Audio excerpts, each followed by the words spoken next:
क्या कहेंगे चार लोग उन चार लोगों को कब्र में जाने दो। इसकी व्यू को चेंज करने की कोशिश मत करो। टेक्निक का यूज़ करते हैं और वही सबसे सफल पब्लिक स्पीकर होते हैं। मैं वीडियो बनाना स्टार्ट करी थी तो मुझे बड़ा मुश्किल लगता था कि 5 मिनट की वीडियो कोई भी फैक्ट बोलूँगा, गलत भी होगी, क्या हुआ, यहाँ पे कोई जज नहीं कर रहा, अच्छी होंगी, क्योंकि वहाँ पर तुम्हारा कॉन्फिडेंस है पूरा। कम्युनिकेशन स्किल्स, तो जब भी हम ये शब्द के बारे में सुनते हैं तो थोड़ा बहुत हमारे माइंड में आता है कि कोई तो तगड़ी चीज़ है ये, क्योंकि भारी भरकम इंग्लिश का शब्द है कम्युनिकेशन स्किल्स। और इतने ज़्यादा इस पे जो कोर्सेज बना रखे हैं या इससे इतना ज़्यादा जो कॉम्प्लिकेट कर रखा है, आपको कुछ पॉइंट दिए जाते हैं कि 10 पॉइंट 20 पॉइंट, अगर आप इनमें काम करना सीख जाओगे अच्छी तरीके से तो आपकी कम्युनिकेशन स्किल बेहतर हो जाएगी। लेकिन क्या मुझे आप एक बात बता सकते हो कि जब भी आप अपने घर पे, परिवार पे या फिर अपने दोस्तों के साथ बात करते हो तो आप उन 10 या 20 पॉइंट में से कितने पॉइंट्स का ध्यान रखते हो, या किस पॉइंट को लेकर के कि अब मुझे इस पॉइंट को अप्लाई करना है तो इस तरीके से मुझे बात करनी है।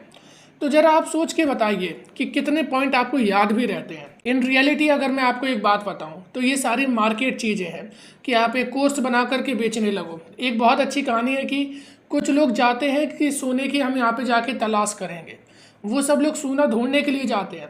एक जाता है कि मैं यहाँ पे ऐसे औजार बेचूंगा जिससे कि सोना ढूंढा जा सके, और जो सोना ढूंढने जाते हैं वो तो करोड़पति नहीं बनते, लेकिन वो औजार बेच बेच करके करोड़पति बन जाता है। ठीक ऐसे ही यूट्यूब के ऊपर या सोशल मीडिया की दुनिया पर सब लोगों को जानना है कि किस तरीके से हम कम्युनिकेट करें अच्छे तरीके से, बेहतरीन ढंग से अपनी बात को हम कैसे रख सकें। इसी वजह से जिसे कम्युनिकेशन स्किल खुद नहीं आती है वो एक कोर्स बना करके सेल कर देता है, भले ही उसे खुद ना आती हो, लेकिन आपको बता करके 10 पॉइंट रटे रटाए आपको बता करके वो लखपति बन सकता है, करोड़पति बन सकता है। अगर सोचिए जरा कि इनकी कम्युनिकेशन स्किल इतनी अच्छी होती तो आज तो ये वर्ल्ड स्टेज पे होने चाहिए थे, वर्ल्ड लीडर होने चाहिए थे, या कोई बड़ी सेलिब्रिटी होने चाहिए थे, लेकिन उसमें से ये कुछ नहीं हो पाते। हाँ, लेकिन इनकी मैनिपुलेटिव स्किल्स बहुत अच्छी होती हैं। तो चलिए अभी हम अपने टारगेट पर फोकस करते हैं। तो ज़रा आप पहले नोट डाउन करिए कि आपके फियर क्या क्या है। पब्लिक स्पीकिंग को लेकर के किस चीज़ से आपको डर लगता है या क्या चीज़ आपके अंदर होती है, मैं बताता हूँ।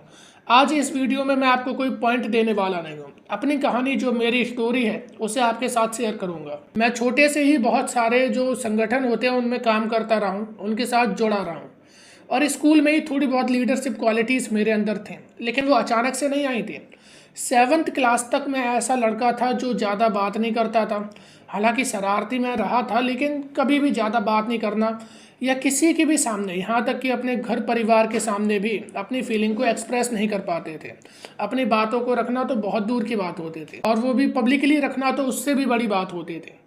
लेकिन 8th क्लास में आते आते मैं अब अपनी बातों को पब्लिकली रखने लगा था। यहाँ तक कि क्लास में भी कभी कभी होस्ट करने को मिलता था, वो भी करता था। मूवमेंट्स भी मैंने चलाए थे, जैसे कि हम अपने स्कूल को किस तरीके से साफ़ रख सकते हैं, किस तरीके से हमें ज़्यादा पेड़ लगाने चाहिए, उसके लिए चंदा भी करा था। 8th क्लास से मेरी ये जर्नी शुरू हुई।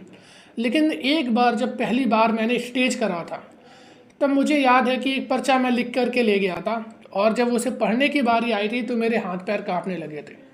हालांकि अंदर से मुझे कुछ फील नहीं हो रहा था, बड़ी नॉर्मल से सारी चीज़ें लग रही थी, लेकिन उसके बावजूद भी पता नहीं क्या ऐसा हो रहा था कि मेरे हाथ पैर कांप रहे थे। मैं पढ़ने की कोशिश तो कर रहा था लेकिन पढ़ नहीं पा रहा था। जिन लोगों ने पहली बार स्टेज करा होगा वो इस बात से बहुत रिलेट कर पा रहे होंगे, लेकिन ज़्यादातर मैं समझता हूँ कि मेरी ऑडियंस ऐसी है जो कि स्टेज जाना दूर की बात है, वो अपने घर परिवार में भी खड़े होकर के नहीं बोल पाते हैं।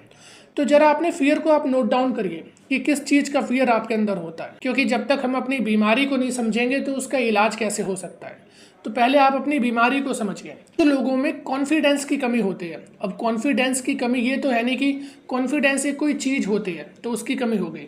कॉन्फिडेंस की कमी के पीछे कोई एक रीज़न होता है, जैसे कि किसी का बॉडी शेप अलग हो सकता है, कोई मोटा हो सकता है, पतला हो सकता है, उस वजह से उसका कॉन्फिडेंस कम हो सकता है। किसी को अपनी वॉइस अच्छी ना लगती हो, इस वजह से उसका कॉन्फिडेंस लो हो सकता है, या किसी को सही से बोलना नहीं आता हो, इस वजह से कॉन्फिडेंस लो हो सकता है। किसी का जो कलर है वो डार्क हो सकता है, किसी के थोड़े बहुत चेंजेस बॉडी में हो सकते हैं, इस वजह से उनका कॉन्फिडेंस लो हो सकता है। और जनरली जो लोगों में सबसे बड़ी कमी होती है कंटेंट की कमी, मतलब कि जब भी हम बोलने जाते हैं उससे पहले हमारे दिमाग में कोई एक स्ट्रक्चर ही नहीं होता है कि अब हमें बोलना क्या है। एक बात मैं आपको समझाता हूँ। अगर कोई इंस्टाग्राम से मुझसे जुड़ा होगा वो जानता है कि मैं लिखता भी हूँ, राइटर भी हूँ, कुछ शेर और शायरियाँ मैंने लिखी हैं। मैं अपने एक्सपीरियंस से आपको बता सकता हूँ कि जब आप 100 लाइनें पढ़ते हो तब आपके दिमाग में 10 लाइनें आती हैं और उन 10 लाइनों में से आप एक लाइन लिखने के काबिल बनते हो। ठीक ऐसा ही पब्लिक स्पीकिंग में भी होता है। अभी तक आप जरा बताइए आपने कितने ज़्यादा पब्लिक स्पीकर्स को सुना है, और सुनना ही यहाँ पे बात नहीं होती है, आपने कितने पब्लिक स्पीकर्स को ऑब्जर्व भी करा है। ऑब्जर्वेशन सबसे बड़ी स्किल होनी चाहिए एक पब्लिक स्पीकर की। आपके अंदर के जितने भी फियर हैं, चाहे बॉडी शेमिंग को लेकर के हों या फिर कंटेंट की कमी को लेकर के हों, अपने आप ठीक हो जाएंगे। जितने भी वर्ल्ड के बड़े लीडर्स हैं या जो भी पब्लिक स्पीकर्स हैं, एक बार आप उन्हें सुनना चालू कर दोगे, आपके अंदर का हर फियर खत्म होने लगेगा। और होता क्या है कि हर काम में हमें परफेक्शनिज्म चाहिए, हर चीज़ हमें एकदम परफेक्ट करनी है, एकदम एक्यूरेट करनी है। But in reality we don't know what is the perfect, क्योंकि परफेक्ट की तो कोई परिभाषा ही नहीं होती, कोई डेफिनेशन ही नहीं होती है। आज अगर मैं किसी काम को बेहतरीन ढंग से कर पा रहा हूँ, कल को कोई और मुझसे भी बेहतरीन ढंग से कर सकता है और कोई उससे भी ज़्यादा अच्छा कर सकता है। तो परफेक्शनिज्म की तो यहाँ पे कोई डेफिनेशन ही नहीं बनती है। इसीलिए इस फियर से तो बाहर निकल आओ कि वो अच्छा कर लेता है, मैं नहीं कर पाता हूँ। हो सकता है समय के साथ आप भी करने लगो। जब भी आप पब्लिक स्पीकर्स को ऑब्जर्व करना चालू करोगे तो आपको वहाँ पे एक सिमिलैरिटीज़ दिखेगी कि सब लोग गलती करते हैं, सब लोग बराबर की गलती करते हैं। भले ही उनके कंटेंट अलग हो सकता है, बोलने का तरीका अलग हो सकता है, लेकिन गलतियाँ सबसे होती हैं। अभी भी अगर आप कभी भी प्रधानमंत्री की अगर स्पीच भी सुनोगे तो मोदी जी अपने हर स्पीच में थोड़ी बहुत गलतियाँ कर देते हैं। कभी किसी स्पीच में उनकी आवाज़ पतली हो जाती है, कभी ज़्यादा भारी हो जाते हैं। तो अब अगर इन छोटी छोटी चीज़ों को नोटिस करने लगे, कभी कोई शब्द गलत बोल देते हैं, अब अगर हम इन्हें नोटिस करने लगे तो कैसे एक पब्लिक स्पीकर बन पाएंगे। और अगर एक्यूरेसी की बात है तो फिर तो पब्लिक स्पीकर कभी भी ह्यूमन नहीं बन पाएगा अच्छा, क्योंकि एक मशीन सबसे अच्छी पब्लिक स्पीकर बन सकती है। उसके अंदर जितना डेटा फीड करोगे उतना वो बड़ी अच्छी तरीके से एक इंसान से अच्छी तरीके से डिलीवर कर पाएगी।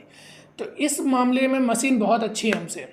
लेकिन अगर आपको पब्लिक स्पीकर बनना है तो सबसे पहले आप अपनी ऑब्जर्वेशन स्किल ठीक करो, और जितनी भी चीज़ आप पहले लिखो कि मेरा फियर क्या है, उस फियर के ऊपर काम करना चालू करो। उस फियर के ऊपर, जैसे कि बॉडी में अगर कुछ प्रॉब्लम है तो देखो, परफेक्ट की हमने केवल एक परिभाषा बना ली है कि इसके बॉडी का एंगल अगर ऐसा होगा, डिज़ाइन ऐसा होगा तो ये ठीक है। लेकिन अगर किसी का साइज़ ज़्यादा बड़ा है या ज़्यादा छोटा, उसका मजाक उड़ाने लगते हैं, तो क्या कहेंगे 4 लोग, उन 4 लोगों को कब्र में जाने दो। उससे अगर मतलब रखोगे तो ज़िंदगी में कभी भी खुश नहीं हो पाओगे, और जो चीज़ अचीव करना चाहते हो वो कभी नहीं कर पाओगे। तो इसीलिए सोसाइटी में सबसे पहले इस बात को छोड़ दो कि ये लोग क्या कहेंगे, इनकी चिंता जाने दो। और एक अच्छा पब्लिक स्पीकर बनने का जो मैंने पहले बताया कि ऑब्जर्वेशन अच्छी होनी चाहिए, जहाँ पे जा रहे हो वहाँ पे ऑडियंस को तो समझो। अगर ऑडियंस को नहीं समझोगे, उनसे कनेक्ट नहीं कर पाओगे, तो किस तरीके से एक अच्छे पब्लिक स्पीकर बन पाओगे। और चलो एक फ्री में प्रो टिप दिए देता हूँ, कभी भी अपने ऑडियंस की व्यू को चेंज करने की कोशिश मत करो। हालांकि डायरेक्टली तो बिल्कुल मत करो, जैसा उनका व्यू है, जैसा उनका मानना है वैसी चीज़ बताओ, लेकिन जो अपना व्यू रखना चाहते हो उसमें ब्लेंड करके बता दो, वो आपकी बात को बड़ी अच्छी तरीके से मानेंगे।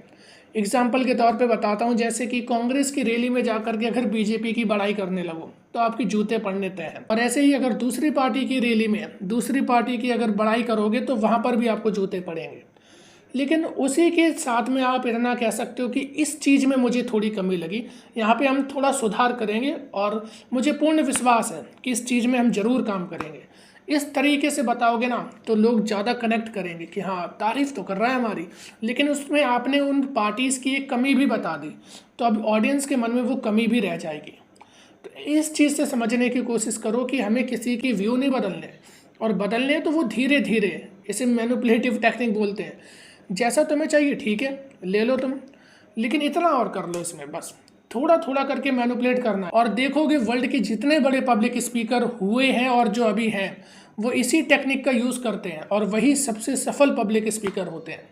वैसे मैं इस टाइप की वीडियो तो नहीं बनाता हूँ, लेकिन क्योंकि आज हमारी सोसाइटी में ज़्यादा ऐसी प्रॉब्लम है तो इसलिए मैंने बना दी। और सबसे ज़रूरी ये है कि जब आप 10 पेज पढ़ोगे ना, तब 1 पेज लिख पाओगे और आधा पेज मुश्किल से बोल पाओगे। तो इसीलिए अपने टॉपिक्स के बारे में स्टडी करना चालू करो। होता क्या है, जैसे मैं अपनी बात करता हूँ, जब मैंने शुरू में वीडियो बनाना स्टार्ट करी थी तो मुझे बड़ा मुश्किल लगता था कि 5 मिनट की वीडियो भी बन जाए, क्योंकि टॉपिक ले लिया है, इतनी सी एक हेडलाइन है, इतना सा एक टाइटल है, अब इस पर कैसे मैं 10-20 मिनट की वीडियो बनाऊँ, बहुत बहुत मुश्किल लगता था। लेकिन धीरे धीरे पता चला कि इसी के साथ इससे जो रिलेटेड टॉपिक है हम उसे भी इसमें इंक्लूड कर सकते हैं।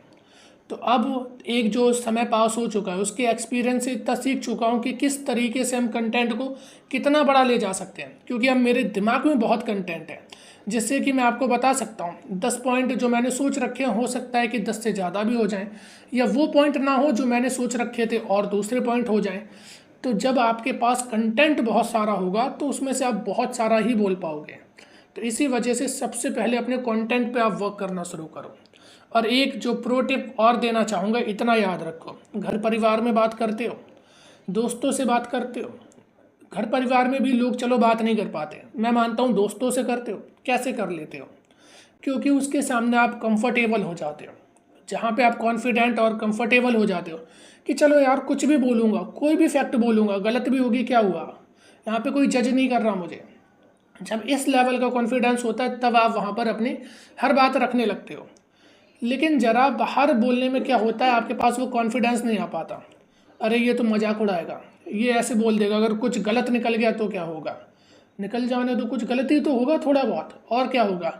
लेकिन एक बात याद रखना कि यहाँ पर प्रैक्टिस का सब्स्टिट्यूट कुछ नहीं हो सकता, किसी भी चीज़ में प्रैक्टिस का सब्स्टिट्यूट हो ही नहीं सकता है, इसलिए प्रैक्टिस इज मस्ट। प्रैक्टिस करते रहोगे अपने आप चीज़ें ठीक हो जाएंगी। और अगर मेरी बात ना मानो, तुम 10 कोर्स देख लो जा करके, सारे पॉइंट अपनी कॉपी में लिख लो, एक एक पॉइंट को अप्लाई करो। मैंने देखा है कि बहुत सारी कोचिंग होती हैं, वो क्या करते हैं, वहाँ पर स्टेज पे बुलाकर हर बच्चे से वहाँ पे स्पीकिंग कराते हैं, उससे कुछ नहीं होता। उन्हें पता है कि ये हमारा एक ताल है, इसी के हम सब मेढ़क हैं, वो भी गलत बोल के गया था, मैं भी बोल दूंगा, लेकिन जब बाहर निकलते हैं उनकी सारी हवा निकल जाती है। और हेजिटेट करना, एक बात समझा दूँ, लाइफ के किसी भी पल पे कोई भी हेजिटेट कर सकता है। आज आपको लगता है कि मोदी जी हेजिटेट नहीं करते होंगे, बहुत बार करते होंगे, अलग अलग स्टेजेस पे कभी कभी कुछ चीज़ें ऐसी हो जाती हैं जहाँ पे हेजिटेट होता है। लेकिन जिस चीज़ में आपका कॉन्फिडेंस ज़्यादा होता है वहाँ पे आप कभी भी हेजिटेट नहीं हो सकते। केवल इतना मानो, सामने वाला भी इंसान है, आपकी तरह है, आप अगर वहाँ पे और वो यहाँ बैठा है तो आपके पास एज है, आप क्योंकि वहाँ पर हो, ये केवल आपको सुन रहा है। और सुनने वाले में से आधे ऐसे होंगे जो मजाक उड़ाएंगे, मजे लेंगे, आधे ऐसे होंगे जो आपकी तारीफ भी करेंगे। तो इतनी लोड नहीं लेनी है, जो काम करना है शांति से करते जाओ। बस मेरी इतनी मानो, जिस वजह से आपको थोड़ा डल फील होता है, थोड़ा दबा हुआ फील करते हो आप, जो अपनी फीलिंग आप नहीं बता पाते हो, उसके कारण को लिखो कि उसके पीछे क्या रीज़न हो सकता है, फिर उसे नोट डाउन करो, उस पर काम करना चालू करो, अपने आप ये सारी प्रॉब्लम चली जाएंगे। मैंने कुछ किताबें भी पढ़ी थी इसके ऊपर कि आप जाओ, आप ऑडियंस की एक एक चीज़ जाके स्टडी करो। भाई मैं कल को अलग अलग अगर स्टेट में गया तो क्या मैं ऑडियंस पढ़ता रहूँगा? केवल हमें अपने टॉपिक को लेकर के इतना पावरफुल हो जाना है कि ठीक है, ये परफेक्ट नहीं हो सकता, आई नो, बट जितनी ज़्यादा चीज़ें हो सकती थी उतनी मैं बोल रहा हूँ। चलो एक और प्रो टिप दिए देता हूँ, क्योंकि मैं ये वीडियो कोई रिसर्च करके नहीं बना रहा हूँ, जो मेरे खुद के अनुभव हैं वो बता रहा हूँ। तो एक और बात बताता हूँ, देखो, जितने ज़्यादा तुम्हारी खुद की स्टोरीज होंगी वो बहुत अच्छी होंगी, क्योंकि वहाँ पर तुम्हारा कॉन्फिडेंस है पूरा। मैं जब लिख कर के ले गया था बोलने के लिए तो बहुत दिक्कत होती थी, क्योंकि लिख के बार बार देखना पड़ता है, हेजिटेट हो जाते हैं वहाँ पर। लेकिन जब कोई ऐसी चीज़ है जो हमारी खुद की कहानी है, मैं तो उसमें चाहूँ जितना बोलता चला जाऊँ, क्योंकि मेरी कहानी है, मुझे पता है, मुझे बेहतर पता है, उसमें तुम क्या गलती निकालोगे, वो तो मेरी कहानी है, मैं जानता हूँ, मेरे साथ हुआ है, आई एक्सपीरियंस दैट। तो बस जितनी भी खुद की कहानी होगी तो उसका सबसे बड़ा मोटिव ये होता है कि वो दूसरे लोगों से कनेक्ट बहुत जल्दी हो जाती है, क्योंकि ज़्यादातर लोगों के साथ अनुभव सेम प्रकार के होते रहते हैं, तो कनेक्ट कर जाती है और ह्यूमन स्टोरी जल्दी कनेक्ट होती है। एक ये फ़ायदा रहता है, और दूसरा कि कभी भी आपस में हेजिटेट नहीं करते हो, कॉन्फिडेंस वहाँ पर बहुत रहता है। इसीलिए जितने भी पब्लिक स्पीकर हैं, वो देखा मोदी जी को, किसी भी धर्म की बात होगी वहाँ पे अपने आप को कनेक्ट कर लेते हैं। किसी भी स्टेट में जाएंगे, स्टेट छोड़ो, वहाँ के अगर किसी ज़िले में भी चले जाएंगे, वहाँ पे भी अपने आप को कनेक्ट कर लेंगे कि यहाँ से मेरा ये जुड़ा है, यहाँ से मेरा बचपन का लगाव था। इस तरीके से अपने आप को कनेक्ट करा जाता है, और वहाँ पे आप बिल्कुल हेजिटेट नहीं हो सकते। मेरा पर्सनल है, निकालो उसमें क्या कमी निकालोगे तुम। तो आई होप आपके अब समझ में आई होगी। देखो, प्रैक्टिस करते रहो, सब चीज़ ठीक होगी। और क्या कहेंगे, चार लोग चाहे भाड़ में, बिल्कुल भी फ़र्क नहीं पड़ता। ठीक।